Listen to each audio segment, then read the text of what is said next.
Hello and welcome. I'm Dwayne Fernandez, and this is the Smith Society Podcast.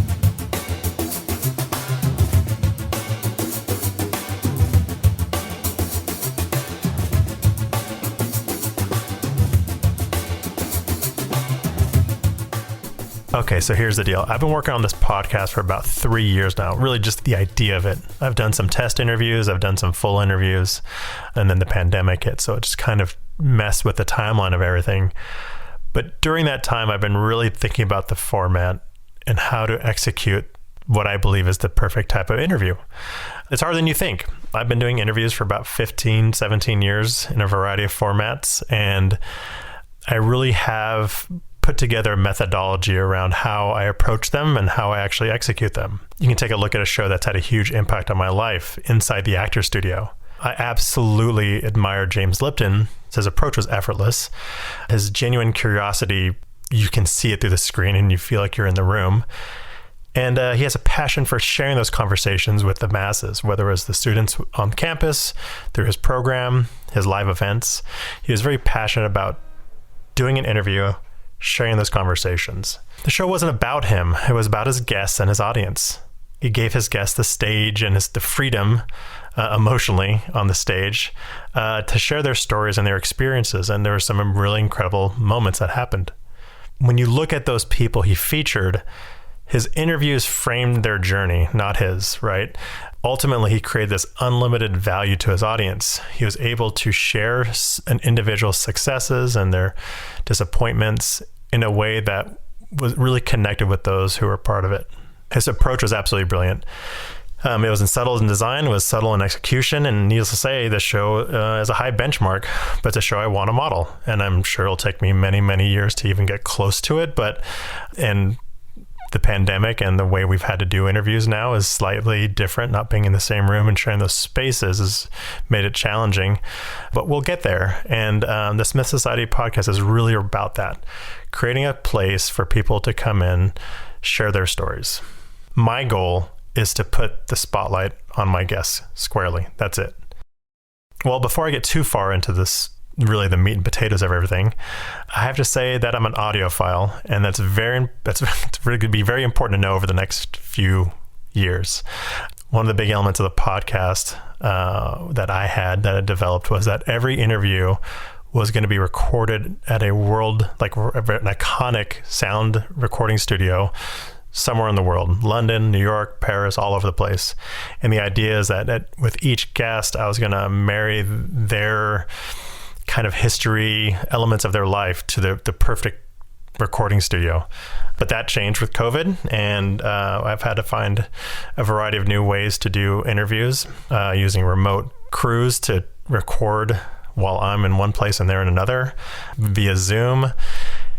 And obviously the audio side was a little bit challenging. So it is important to note that as we move forward to the next year, the audio of these podcasts are going to become very rich. And I believe that's really important to the story. So what's in a name? The easy answer is that I'm obsessed with secret societies. So the Smith Society itself is a secret society in a way that anyone who wants to be a part of it can be, unlike other secret societies. I've been obsessed with secret societies. I find how they've been a part of society and culture truly fascinating.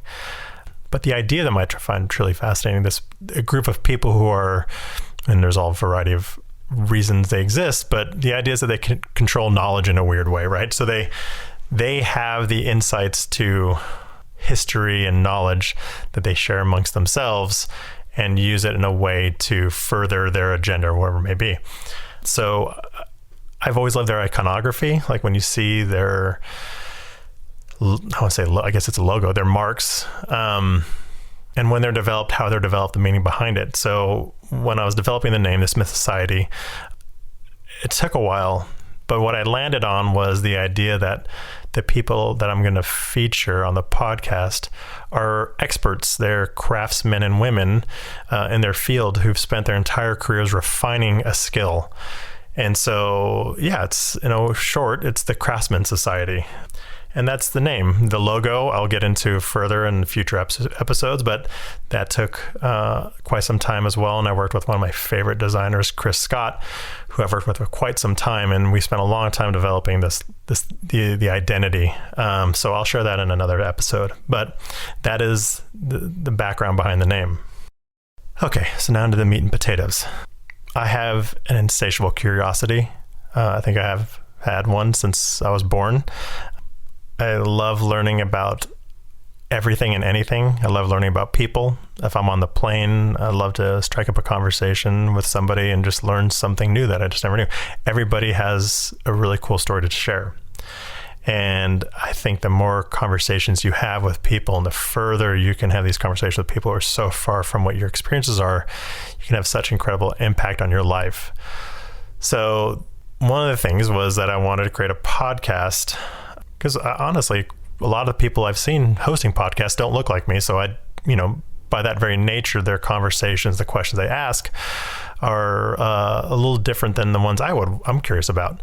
And so I started this challenge again 3 years ago, and I wanted to really focus on storytellers.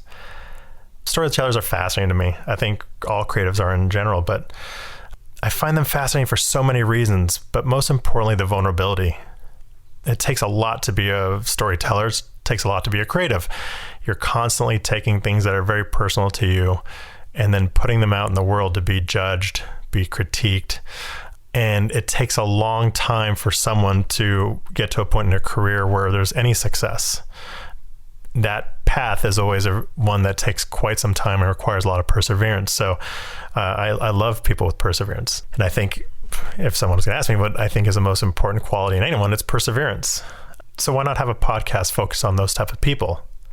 There's people who are constantly putting their heart out there. They're tapping into their soul and projecting it out into the world. And I believe they're doing it to make the world a better place. And I believe it does. Professionally, it's brutal. It's not for the faint of heart. You have to spend years learning and crafting your skills. You have to learn how to have a thick skin because you're constantly being told that your work isn't good enough, that you're not good enough, and making any form of money is something that's not going to happen for quite some time. Then if you persevere and you make it, the whole world puts a microscope on your work and judges it every single time you do anything. You're constantly having to fight for your position in the industry, and you're constantly having to innovate, and there's never a point it just gets easier. I think it gets harder, but the storytellers keep fighting. The most important thing that creatives do is share their experiences with the world. They share a unique point of view. They share stories that make the world a better place. We see stories and they make us realize we're not alone. They connect us. Storytellers share the human condition. They put a spotlight on things that need to be told and things that need to be shared. I truly believe we can make the world a better place by sharing stories and making people feel like they're not alone. I think oftentimes when you feel alone, it's because you don't see your story being shared in any format, whether it's in a book or an article in a magazine or a movie or a TV show, or even if it's food. And I think that when you start seeing yourself portrayed and your culture portrayed, or yourself, whatever it may be, you start realizing that you're not alone in this world, that you're connected to something that's a little bit bigger than yourself. And then that way, you're not so alone and the world isn't so scary. So this podcast is simply about storytelling and storytellers. It's about those insane people that just want to share their stories, that, go look inward, take a look at their heart and soul, their most vulnerable self, and just share that with everybody and hope it connects. Hope that when it goes out there, other people are like, I share that pain, I share that joy, whatever it may be, they connect with it. So this is a nice segue to introduce my first guest, Amir El-Masry. Okay, so where do I begin? Amir made me completely stop in my tracks and rethink the entire first season of The Smith Society. And here's how that happened. I saw a film titled Limbo about 3 weeks ago, and I was so blown away by the film, everything, the subject matter, how important it was for the world, how unique it was visually. And at the center of that was Amir. And I had to have a conversation with him. And I wanted that conversation to be the very first episode of the Smith Society. So it kind of blew up my entire schedule. I had to rearrange everything, including the pilot, including how all the pieces were going to fit together for the first 4 or 5 weeks. But I had to do it, and it was completely worth it. Amir's performance was one of the most extraordinary things I've seen in years. It was so subtle. It was so effortless. It was captivating and was just, simply powerful. I wanted to, when I saw it, I just kept thinking I wanted to have a conversation with him. Like I just needed, and this goes back to my insatiable curiosity. I wanted to know what his journey was like. And then I also kind of want to know how he pulled off such a brilliant performance.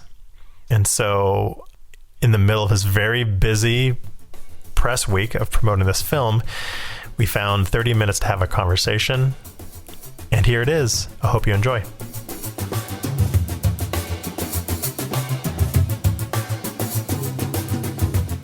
So where are you right now? I'm in London. Okay. Well, I was going to say, and how long have you been doing this today? Since 4 p.m. So, last kind of hour and a half-ish. Yeah. Okay. So you're earlier. Okay, so good. I was thinking, all right, let's just pretend we're in Cairo. We're at a cafe. You're not doing 100 other interviews the rest of the day. We're just going to have a quick little 30-minute conversation about this incredible film. I love that. Well, maybe on the next project we'll do that. For sure. Deal. I love it. Okay. So first of all, while doing some research, I discovered that your birthday is August 2nd. Yeah. Mine is August 1st. So we're just like kindred spirits. Leos. I knew. Yeah. I instantly knew. I love it. Okay. So raised in London, one of the first things I had to know was, do you support a club from London? A football club? That's a very good question, because no, I don't. I support United, Manchester United. Okay. Yeah. I think part of that was because my dad supports this team called Al Ahly in Egypt, and their nickname was the Red Devils, or is the Red Devils. Oh, so easy. Yeah, there was a little kind of tie-in into that. So, and also I just like the color red when I was a kid. So, it was easy. Yeah.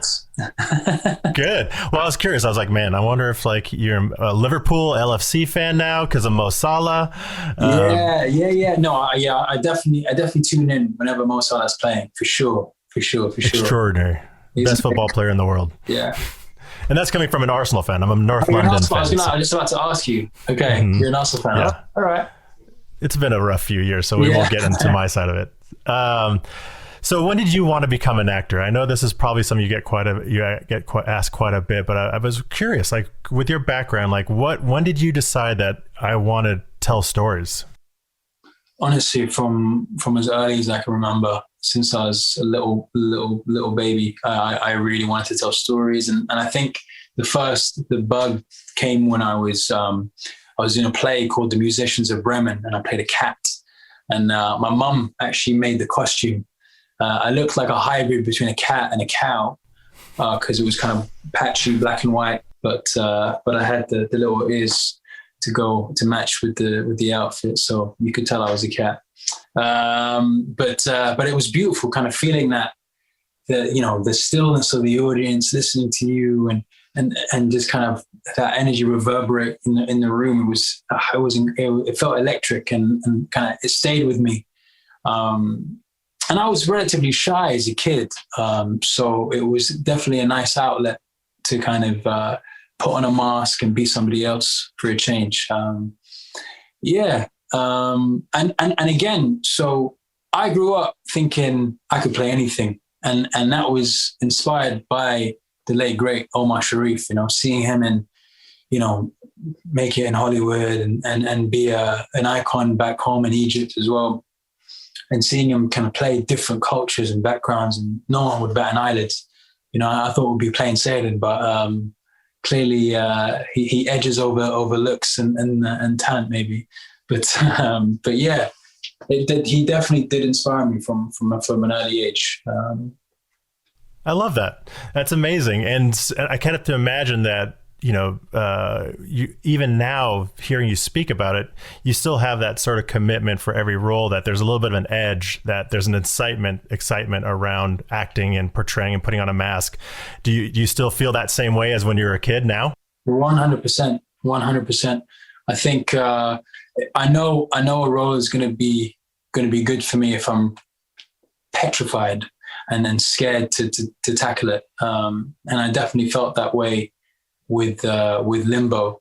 Again, all the elements, the dialects, the music, being away from home for so long, and also just where he's come from and the weight of the story, that responsibility as well was quite frightening as well. So yeah, I do. I relish any opportunity to kind of be somebody else and kind of give a different side of myself as well.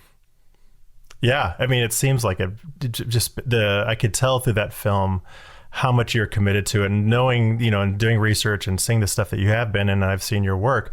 It was interesting to see how much of a change it was to have this very quite intense power with a lot of stirring emotions within you on screen. Like that had to be really intense, showing up day in and day out and having that stillness.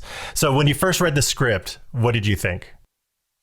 Oh man, I'd never seen anything like it that tackles the refugee crisis. First off, I've never laughed and cried at the same time from reading something.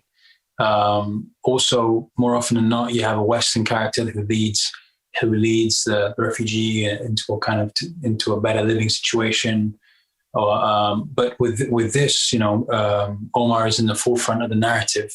Ben Sharrock gives him agency, and we're constantly reminded of how beautiful Syria was as a country, and we're introduced to its culture, its music, the food, the smells, everything, and the jokes, the inside jokes that come with the Arab culture as well.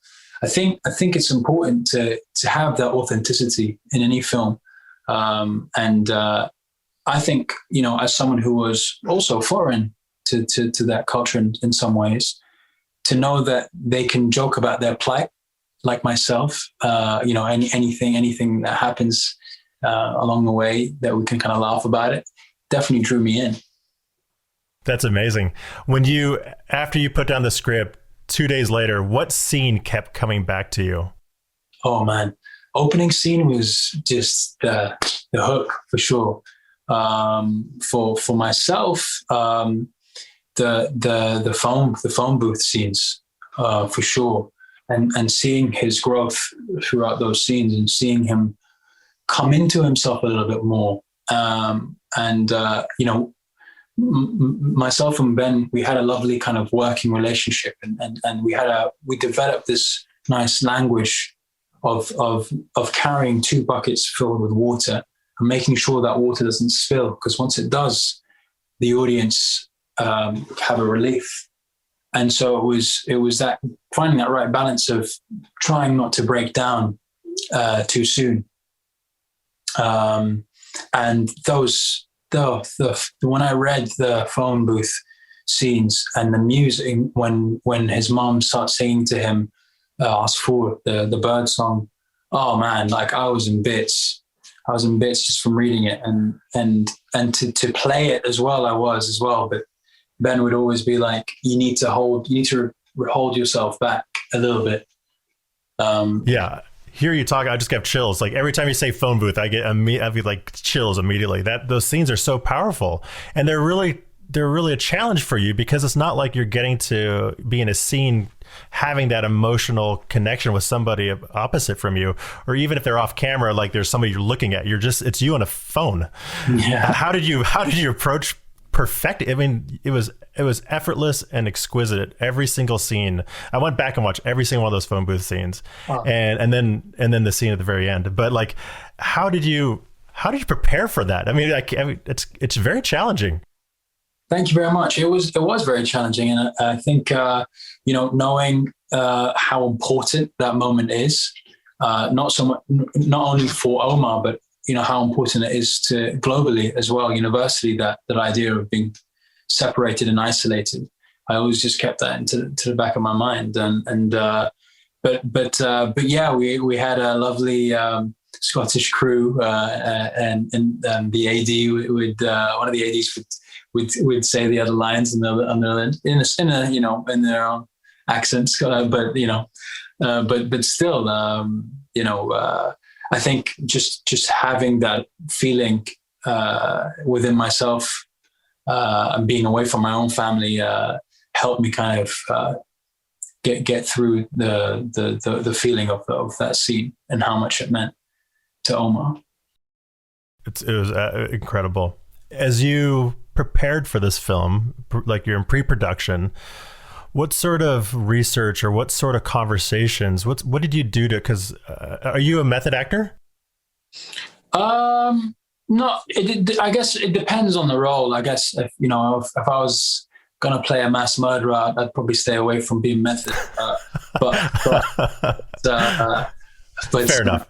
Yeah, I mean, because I played a quite a gruesome character in Daniel, film a couple of years ago, and I would sit down, and a lot of that research I actually brought onto this and another miniseries called The State as well, and I would sit with the researchers in there, people who have actually been to Syria and interacted with individuals on set, on the ground, but also being privileged enough to meet a Syrian men's group and sit with them and hear from them and them generously giving us their intimate stories as well was definitely helpful to understand what it feels like to be a man who's away from his loved ones and not knowing when they're going to be back or not knowing when they'll be able to bring their family over. That felt very real, even just sitting with them and hearing their stories and how they handle it as well. They carry so much weight and emotion, and yet they laugh about everything. That's unbelievable. I can't imagine being in that position and seeing your story, seeing this film and the way you portrayed this character in such, again, everything we just talked about. It made me think a lot about people, and I'm very empathetic. And I thought specifically the day-to-day life, because we don't see that. And to your point, I saw an interview you did where you said, nobody wants to be taking up anyone else's space. They'd rather be home with their loved ones. I love that sentiment so much. And it made me think slightly different about the crisis and what people are going through. And so I can't imagine what it was like to sit in there and have those conversations. What was your biggest takeaway? Oh man, there was a guy. He was incredible. He just made things happen. Everywhere he went, he made things happen. And I kept sitting there looking at him and going, where do you find the strength? And I can only think that when you're in that situation, fight and flight mode clicks, and you either do that or that. And with him, he went from Syria to Lebanon. He went to Egypt, started his own he's a doctor. And then he started, he became a cobbler, and he had a little kind of kiosk. And then all of a sudden people in the street would knock his shop down. He had to start up again. And then he found an opportunity to come to Scotland and then start over again. And sitting and looking at him, I remember he had bright green eyes, and he was just smiling throughout the whole conversation.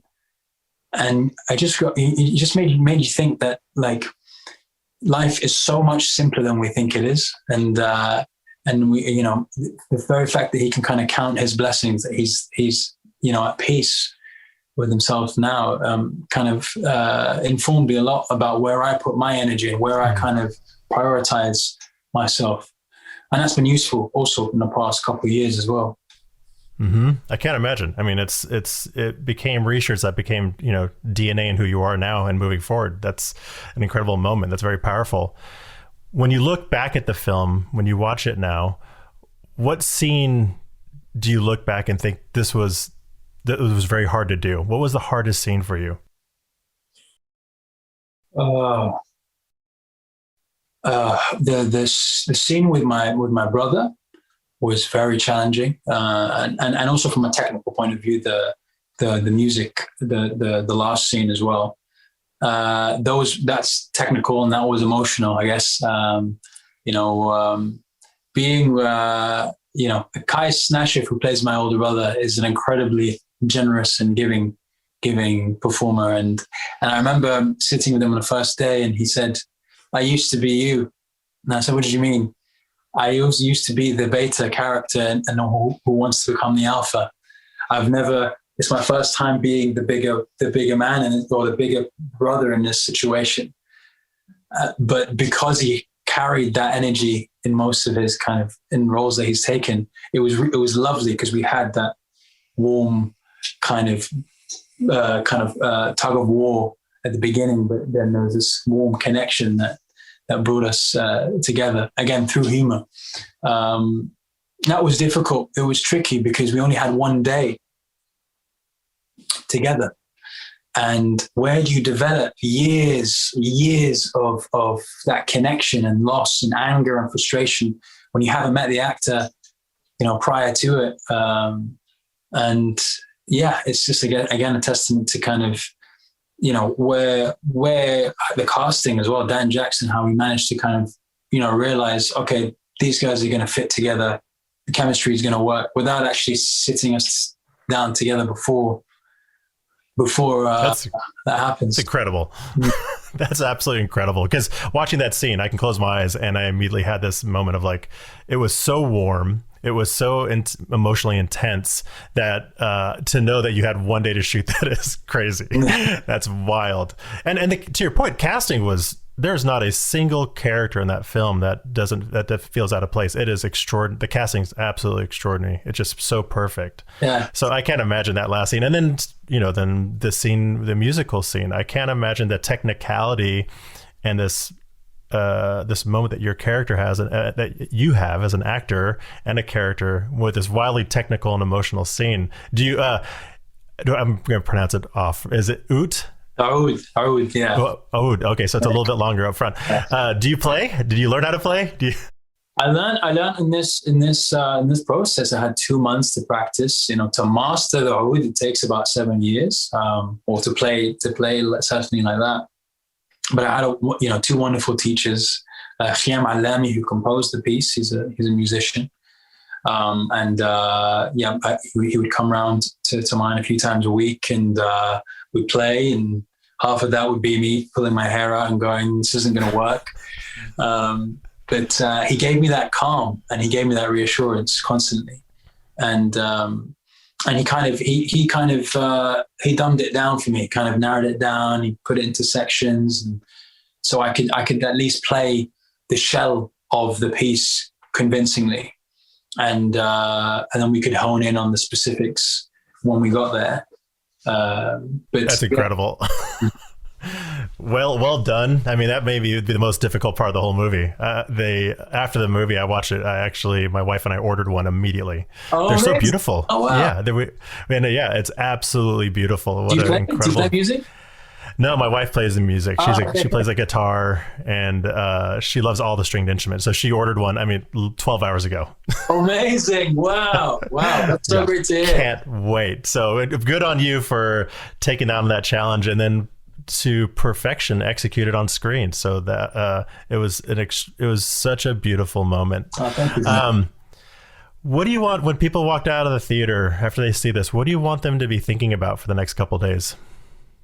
I want them to feel that this could happen to anybody, and these are all the elements in this film are familiar. Loss of identity and trying to build that identity back up again in a new surrounding is something that we all go through when we get a new job, or when we go to a different country, or first day at school. I think that idea of you're not alone. We're all quite pretty much on the same boat, I think blood can be thicker than water. I think for me, I've taken that home for sure, and patience as well. I learned a lot of patience from doing this film as well. So yeah, I think that carried through the pandemic as well for me. Yeah, I mean, this movie hits so many chords, so, no pun intended. Like through the last year, this hits so. It's what the world needs. So this movie has to be seen globally. I'm going to do everything in my power to make sure that happens. Wow. Like it's just a story that everyone has to see. Like we're all human beings, and we have a simple phrase at our production company, which is, "Are you helping or are you hurting?" And that's it. We're all human beings. Like, are you helping one another? Like, it doesn't matter everything behind it. Like, that's just simple. Like, if you see somebody, a cobbler on the street, like, are you helping or hurting that person? And if I'm just ignoring their existence, or I'm ignoring why they're here, or I'm ignoring the fact that having a conversation, sharing a smile, talking to somebody can change someone's life, because it helps with their identity and makes them feel a little less alone in a very scary world. Like, so yeah, it's just the perfect movie for this year, and I have a feeling it's going to do very, very well over the next 12 months. I'm going to carry that slogan with me as well, wherever I go as well. Good. I'm glad that I could share that with you. Yeah. So I'm a bit of a foodie, and one of my bucket lists in the next 5 years is to visit Cairo. Yeah. What are 3 places I have to eat when I go to Cairo? Come to my house and we'll feed you. I'm gonna take you up on that. Yeah. I mean, first of all, are you vegetarian? Do you meat or everything? I eat everything. Okay. I eat everything. All right. So, well, first for the vegans out there, koshari. It's a staple street food thing. It's very carby: lentils, vermicelli, macaroni, rice. And then garlic tomato sauce with sprinkle of garlic on the top, fried garlic. It doesn't sound like much, but honestly, it tastes incredible. And chickpeas as well. Pigeon. Pigeon is also amazing. Molokhia. It's a green, stewy, soupy dish, quite thick in texture, but man, just thinking about it makes me laugh. I could go on. Mahshi as well, which is like stuffed dolma, vine leaves. The kebab.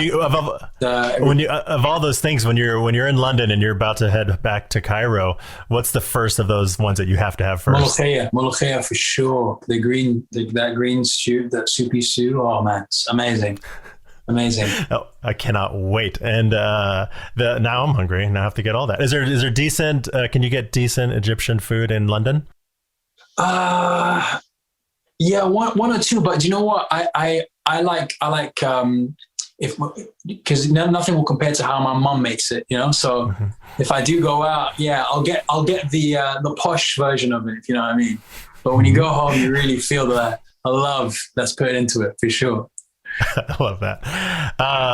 This question here is, I would love for you to say this in Arabic. What are your words to live by? What is one of your favorite phrases in Arabic that were kind of the words that you live by? Inshallah, which is God willing, but it means like it's going to happen. It's going to happen. Yeah, I guess that's the one. That's the one I use a lot. Actually, there's one in the film called Bukra fil Mishmish, which it's another term of like, it's the opposite of inshallah, which means like, yeah, when pigs fly, basically. I love that. I love that conversation. Yeah. That was I love the sentiment of that statement too. I love that there's both ends of the spectrum there. That's amazing. Yeah. I've got 2 questions left for you, because I know you're about to wrap up in 6 minutes. How do you think we make the world a better place? Oh man. So, easy question, no big deal. Yeah. Man, if we all knew the answer to that, it would be a better place, right? I think just leading with love, leading with, like you said, are you helping or are you hurting? If people are doing more to help than hurt, then we will definitely make the world a better place for sure. I love that. And the final question, we're going back to food. What is your comfort food? When you are like having the worst day and you're home and you've got to make yourself something, what do you make yourself? Spaghetti bolognese, I gotta say. That's been something that I've been eating since I was a kid. I even used to go to like Pizza Hut and not get a pizza. I'd get the spaghetti bolognese. Anything with pasta, anything with carbs, really. Yeah, that would be my comfort food for sure. So if you make it yourself, what's the ingredient that you put into it that really puts it over the top? You know what? I've tried varying ways. I've added like Worcester sauce to it sometimes. Do you guys have Worcester sauce? Yeah. Mm-hmm. Yeah. Delicious. Yeah. Big fan. Yeah, like extra garlic in it. Sometimes bit of red wine in it as well. So yeah, that would be it really. And also making sure that the meat is well marinated in advance. Make sure that there's like that bit is made sure, like the tasty part of the dish is well prepped beforehand. So is that just meat in the skillet, salt and pepper, or do you put a special herb? Yeah, you don't have to go like too hard with it for sure. Just salt, pepper, garlic, onions. Amazing. Since I have 4 minutes, I'm going to ask you one last question. If you can go back and tell your 14-year-old self something, what would you tell yourself? My 14-year-old self. Mm-hmm. Stop caring about what other people think. That's simple. Yeah, for sure. Amir, thank you so much for your time. What an extraordinary film. The moment I saw the trailer, I was like, I have to have a conversation. I have to learn more about this from this man. So thank you for sharing your talents with the world in such an extraordinary way. That's very kind of you, Dwayne. Thank you so much. Really, really lovely talking to you as well. All right. Your seat on the table in Egypt is there when you're ready. I can't wait. I'm going to follow up. Amir, thank you so much. Have a wonderful day. Good luck with everything else. Take care. Cheers. Bye. Thank you for taking the time to listen to our first episode. It means a lot. And if you enjoyed it, please take a moment to subscribe, share it with somebody, leave a comment. All those things help share this story, these journeys. And if you have any questions, or if you want, recommend a future guest, if you have any thoughts about the episode, anything, feel free to hit me up at DwayneFernandez.com, or for like shorter questions or thoughts, or if you want to share something, you can @ me on Instagram at Dwayne_Fernandez, DUANE_Fernandez with an F. Thank you for your time, and I truly appreciate you being here with us.